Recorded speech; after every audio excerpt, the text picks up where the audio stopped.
Preston Tucker was a visionary in the American automobile industry, but some argue he was only a charlatan and fraud of the mid-1900s.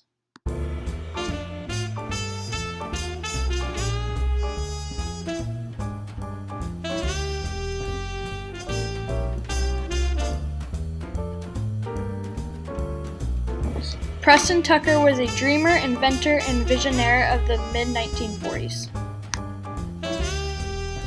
As an automobile designer and creator, he shocked the culture with new cutting-edge design and technology in his cars. Many thought he was a genius, but some thought he was too ahead of his time, and that got him into some trouble with the SEC and the big car corporations of his time. Here's the story of Preston Tucker and how his dream of bringing Americans the car of tomorrow was crushed by conspiracy, rumors, and bankruptcy.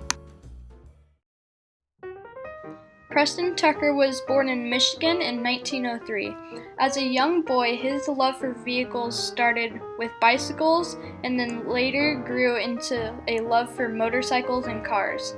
He learned to drive at age 11, and by 16, he was making money by buying and flipping cars.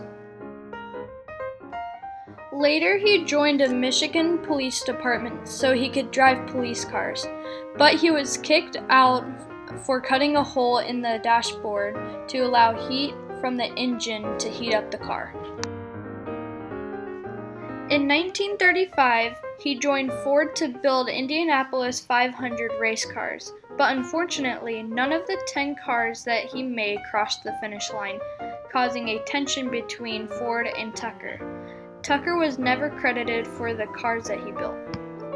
As Tucker continued in different automobile ventures, World War II came to a close.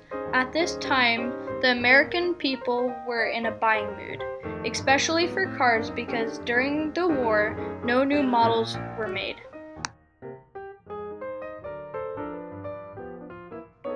General Motors, Ford, and Chrysler were the big car corporations of the day.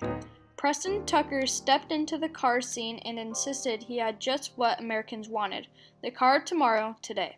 His cars had a new aerodynamic look and innovative safety features that provided much less dangerous driving for American buyers. Shatterproof glass, pop-out windshield, seat belts, disc brakes, and padded dashboard to protect the front seat passenger in a collision.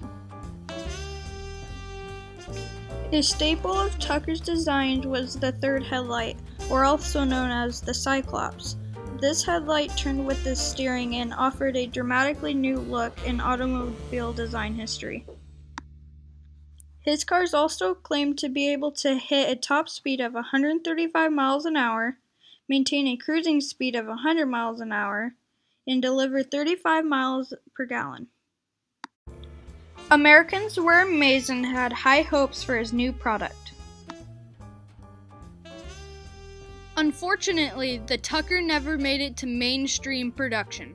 Tucker faced a financial problem to secure factory space in order to build the car.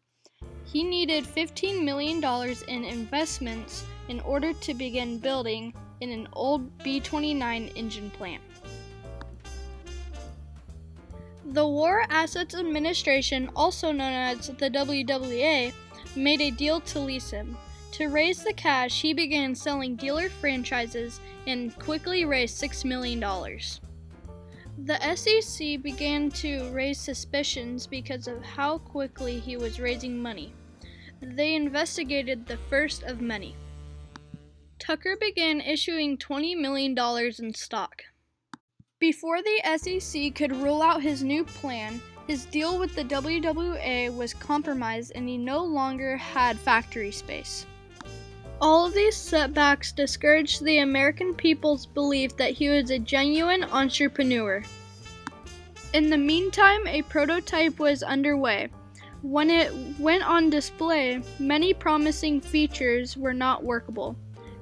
But because it was eye-catching, people believed in it, and Tucker got an overwhelming amount of orders. The car was ready for production in the spring of 1948, despite still having financial problems from insufficient stock sales. His plan was to offer pre-orders for accessories for the new car, like seat covers, radios, and custom luggage. The SEC had another objection given that not a single vehicle has been produced.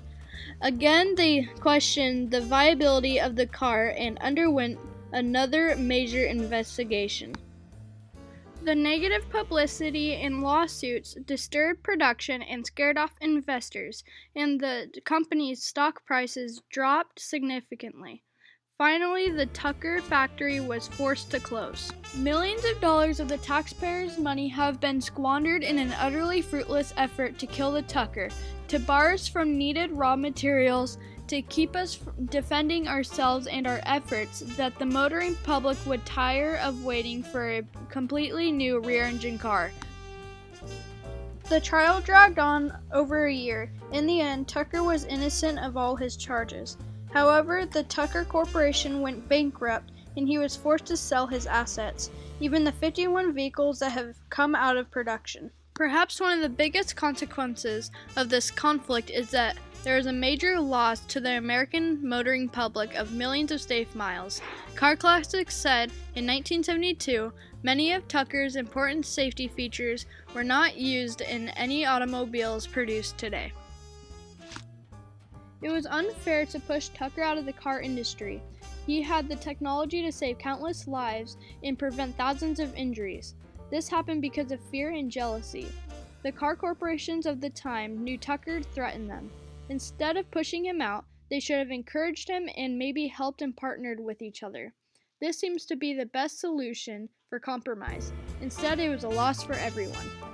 Some still believe he was a charlatan and fraud of the mid-1900s, but evidence seems to prove he was a visionary and excellent entrepreneur cut down by the fear of his success. Tucker said, "A man who once got in automobiles into his blood can never give them up." He said, "A man with a dream can't stop trying to realize that dream. It's a disgrace to fail against tough odds if you don't admit you're beaten, and if you don't give up." Although only 50 Tuckers were ever produced, 46 of them are still roadworthy and in use today. Tucker's innovations of aerodynamic styling, padded dash, pop-out windows, seat belts, fuel injection, and disc brakes were slowly adapted by Detroit and are found in cars you are driving now. Preston Tucker died of an illness 6 years after the trial, but his ideas will live forever.